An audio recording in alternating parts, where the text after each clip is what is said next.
చెయ్యాలి అంటే ఫస్ట్ మోడీ గారు అమిత్ షా గారు క్యాబినెట్లో ఒప్పుకోవాలి. మరి వాళ్ళు ఒప్పుకుంటారా లేదా అనేసి అంటే చంద్రబాబు నాయుడు గారికి 16 సీట్లు వాళ్ళకు ఉంది కదా. ఇప్పుడు 293 సీట్లు ఉన్నాయి నీకు. ఈ 293 సీట్లలో ఒకసారి అది కూడా క్యాలిక్యులేట్ చేద్దాం. సార్ 293 సీట్లు కదా ఉంది. అవును. అందులో చంద్రబాబు నాయుడు గారికి ఉన్నటువంటి 16 సీట్లేగా. అవును. 16 సీట్లే అని చెప్పి నేను ఎందుకు తీసుకుంటున్నానంటే పవన్ కళ్యాణ్ ఎనీహో మోడీ గారికి సపోర్ట్ చేస్తాడు, బీజేపీ వాళ్ళు ఎనీహో సపోర్ట్ చేస్తారు. సో ఈ 16 సీట్లు కనుక తీసేస్తే మిగిలినటువంటిది 277. మోడీ గారు అధికారంలో ఉండాలంటే 272 చాలు. ఓకే. 277 ఉన్నాయిగా. అవును. అందుకని చంద్రబాబు నాయుడు గారి ధైర్యం ఏంటంటే నేను లేకపోతే మోడీ గారు ఉండడని చెప్పి అనుకుంటాడు ఆయన. కానీ ఇప్పుడు క్లియర్గా కనపడుతుంది నీకు. సార్ 293లో నుంచి టీడీపీ వాళ్ళకి 16 మందిని తీసేస్తే 277 ఉంటుంది. మోడీ గవర్నమెంట్ గారికి ఎటువంటి డోకా కూడా ఉండదు. వేరే చిన్న చిత్తగా పార్టీలు ఉన్నాయనుకో, వాళ్ళని కనుక కలుపుకున్నాడు అనుకో స్ట్రెంగ్త్ అవుతాడు ఆయన. అంతే కదా, తప్పులేదు. చంద్రబాబు నాయుడు పక్కకు పోతే నేను కనుక పక్కకు పోతే ఆయన నేను లేకుండా ఆయన అధికారంలో ఉండలేడు కాబట్టి నేను ఏం చేసినా సరిపోతుంది అని చెప్పి చంద్రబాబు నాయుడు అనుకుంటున్నాడు. ఆయన 100% తప్పది. ఓకే. ఈయన 16 సీట్లు లేకపోయినా కానీ 277 సీట్లు ఉంటాయి. అంతే కదా, 5 సీట్లు ఇంకా ఎక్స్ట్రా ఉన్నాయి. వేరే వాళ్ళని కూడా కలుపుకున్నారనుకో రేపు అది 300 అవుతామో. అంతేగా, కావడానికి అవకాశాలు కూడా ఉన్నాయి. ఇంకా అలాంటప్పుడు ప్రాబ్లం ఏముంది సార్. అందుకని మోడీ గారు కానీ అమిత్ షా గారు కానీ చంద్రబాబు నాయుడు పక్కకి వెళితే ఎట్లా అని భయపడాల్సిన పనే లేదు. కంఫర్టబుల్గా ఉంటారు. ఓకే. జగన్మోహన్ రెడ్డికి ఉన్నది 4వ వాడు ఎనీహో సపోర్ట్ చేస్తున్నారు, అదేం ప్రాబ్లం లేదుగా. నితీష్ కుమార్ గారు ఉన్నారు, ఆయన ఎనీహో సపోర్ట్ చేస్తారు. ఇంకా చిన్న పార్టీలు ఉంటాయి కదా. అవును. అవునా. స్టాలిన్ గారు కూడా సపోర్ట్ చేస్తాడేమో మనకు తెలియదు. మమతా బెనర్జీ కూడాను దేశ పరిరక్షణ కోసము, దేశ భద్రత కోసము, సంగతి సమాచారము ఈ చంద్రబాబు నాయుడు గారు పోయినా కానీ దేశంలో మళ్ళీ మార్పులు రాకుండా ఉండాలంటే నేను కూడా మీకు పాయింట్ బేసిస్ మీద సపోర్ట్ చేస్తానండి అని మమతా బెనర్జీ గారు కనుక అంటే ఇంకా అంతకంటే మించింది లేదు. ఓకే. నిజాలుగా ఇంకా అటెండ్ చంద్రబాబు నాయుడు ఉంటే ఏంది, ఊడితే ఏంది. సార్ ఈ రకమైనటువంటి ఫిగర్స్ క్యాలిక్యులేట్ చేసుకొని 1-2 సార్లు ఆలోచించి పవన్ కళ్యాణ్ గారిని కూడా దగ్గర కూర్చోపెట్టుకొని చక్కగా మాట్లాడి చేశారు అనుకో మోడీ గారి గవర్నమెంట్కి ఏం ప్రాబ్లం లేదు. చంద్రబాబు నాయుడు సత్తపట్లోకి పోతాడు. I'm sorry to use the word. Sir Modi గారికి ఎటువంటి భయమో లేదు, భయపడాల్సిన పని అంతకంటే లేదు. రాష్ట్రపతి పాలన పెట్టు సార్, తప్పే ఉంది అందులో, ఎటువంటి తప్పు లేదు. ఆంధ్రప్రదేశ్లో శాంతి భద్రతల కోసము, అప్పులు చేయకుండా ఉండడం కోసము, లిక్కర్ వ్యవహారాన్ని తెలుసుకోవడం కోసము, 371 కోట్ల దాని గురించి తెలుసుకోవడం కోసము, రెడ్ బుక్ వ్యవస్థని భూస్థాపితం చేయడం కోసము, ప్రజలని శాంతియుతంగా గుండె మీద చేసుకొని నిద్రపోయే విధంగా ఉండడం కోసము, వాళ్ళ ఆస్తులను పరిరక్షించుకోవడం కోసము మోడీ గారు కనుక రాష్ట్రపతి గారిని కనుక ఒప్పించినట్లయితే ఈ కారణాలన్నీ చెప్పి రాష్ట్రపతి పాలన పెట్టడం అనేటువంటిది సంభవం. ఓకే. ఇది టోటల్గా ఉండేటువంటి క్యాలిక్యులేషన్. ఈ సందర్భంగా ఏం చేస్తారంటే అమిత్ షా గారు, మోడీ గారు, నేను అనుకుంటున్నాను సార్, ఏమయ్యా మా ఇద్దరి మధ్య సంధి కుదిరిచ్చింది నువ్వే కదా, 100% స్ట్రైక్ రేట్ కదా, చిన్నగా దుగుతారనమాట. ఎందుకు వచ్చింది తీసేవతలు మరి 16 మంది పోయినా కానీ ఏమైంది కనుక 277 ఉంది, మనకేం కాదులే, నీకెందుకు ఎట్లా ఇంకో 4-5 లాగు అని పవన్ కళ్యాణ్ గారిని ఒప్పించి మెప్పించి ఆ పని కనుక చేస్తే కనీసం 10 మంది ఎంపీలు జనసేనలో జాయిన్ అయిపోతారు. ఓకే. లేదంటే బీజేపీలోనే జాయిన్ అయిపోతారు అని నేను ఎట్లా చెప్పగలుగుతున్నాను.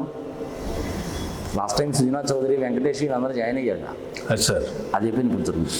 అది బీజేపీలో జాయిన్ అయినా జనసేనలో జాయిన్ అయినా ఏం తప్పలేదు. ఎక్కడి నుంచి వచ్చారు వాళ్ళు? టీడీపీ నుంచే వస్తారు.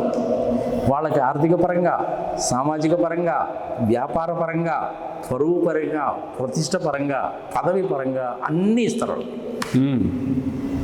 నీకు డబ్బు వచ్చింది, పదవి వచ్చింది, పవర్ వచ్చింది, ఇంకేం కావాలా? చంద్రబాబు నాయుడు ఉంటే ఎంత పోతే ఎంత, తొక్క తీసే 75 ఏళ్ళ ముసలాడు ఏమో రేపు మనకు కూడా చేస్తాడేమో, వాడు మావకే ఎన్నికూడు పొడిచాడు, మనకి ఎందుకు వచ్చింది బాగా అని జనసేనలో కానీ బీజేపీలో కానీ జాయిన్ అయ్యారనుకో. పోయినసారి సుజనా చౌదరి వెంకటేష్ చేసినట్టు ఏంటి పరిస్థితి? అప్పుడు 277 లెక్క చూపించా నీకు.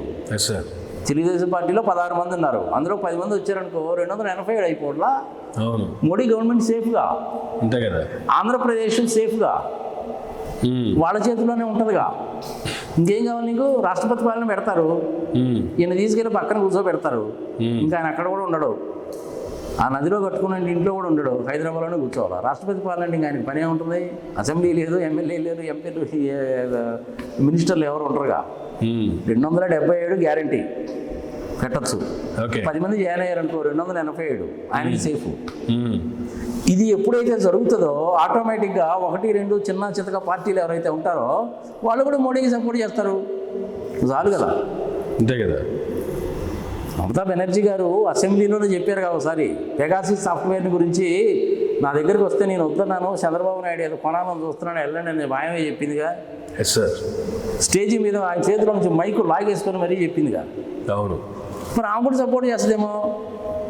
అందులో ఏంటి, ఈ సంవత్సరం నవంబర్లో ఎలక్షన్లు. తమిళనాడు, వెస్ట్ బెంగాల్ అని ఎందుకు చెప్తున్నానంటే అది 2 రాష్ట్రాల్లో ఎలక్షన్లు ఉన్నాయి. మన బడ్జెట్లో వాళ్ళకి పెద్దగా అలాట్ చేసిందంటే ఏం లేదు. కేరళలో కూడా ఎలక్షన్స్ ఉన్నాయి.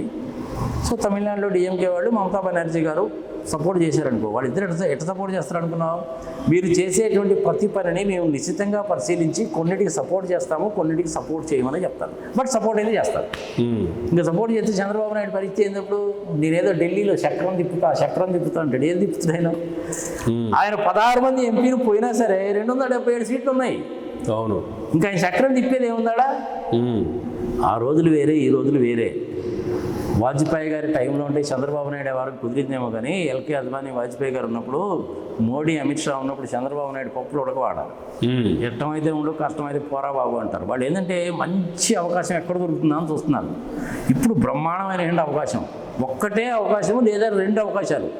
అంబటి రాంబాబుని అరెస్ట్ చేయడము, తిరుపతి లడ్డు మీద మళ్ళీ ఈయన అనవసరంగా పనికిమాలిన మాటలు మాట్లాడటము, ప్రెస్ మీట్లు పెట్టడము, ఈ 2 అవకాశాలు చాలు.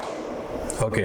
ఆంధ్రప్రదేశ్లో శాంతి భద్రతలకు విఘాతం కలిగించావు, ప్రజల నమ్మకాన్ని వెన్నుపోటు పొడిచావు, విపరీతమైనటువంటి అప్పులు చేశావు, ఇలా కారణాలన్నీ చెప్పి క్యాబినెట్ మీటింగ్లో రాష్ట్రపతి గారికి కానీ చెప్తే రాష్ట్రపతి పాలన విధించేస్తారు.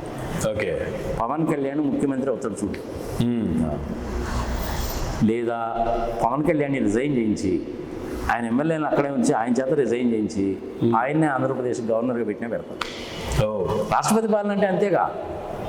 రాష్ట్రపతి పాలన విధిస్తారు, గవర్నర్ చేతిలో ఇస్తారు, పవన్ కళ్యాణ్ చేతిలో ఇస్తారు. అది చాలు కదా ఆయనకి. పవన్ కళ్యాణ్ సాటిస్ఫైడ్ కదా. ఓకే. అది సంగతి. చంద్రబాబు నాయుడు ఎంతసేపటికి కూడాను పవన్ కళ్యాణ్ని ఎట్లా డౌన్ చేయాలి, ఆయన కొడుకుని ఎట్లా ముఖ్యమంత్రిని చేసుకోవాలన్న పనిలో కదా ఉన్నాడు. ఇప్పుడు ఇది మంచి అవకాశం పవన్ కళ్యాణ్కి. ఓకే. మరి పవన్ కళ్యాణ్ ఎలా ఉపయోగించుకుంటాడనేది చూద్దాం మనం. రాష్ట్రపతి పాలన పెట్టారంటే ఆయనే గవర్నర్. ఓకే. Right sir. రాష్ట్రపతి పాలన పెట్టడానికి ఇన్ని అవకాశాలు చెప్పాను నేను. Yes sir. మోడీ గారి, అమిత్ షా గారి, రాష్ట్రపతి గారి విజ్ఞతకి మనము వదిలేద్దాము, వాళ్ళతో పాటు పవన్ కళ్యాణ్ గారి విజ్ఞతకి కూడా వదిలేద్దాం sir. Yes sir. Right. Yes sir. Thank you sir. Thank you very much అండి.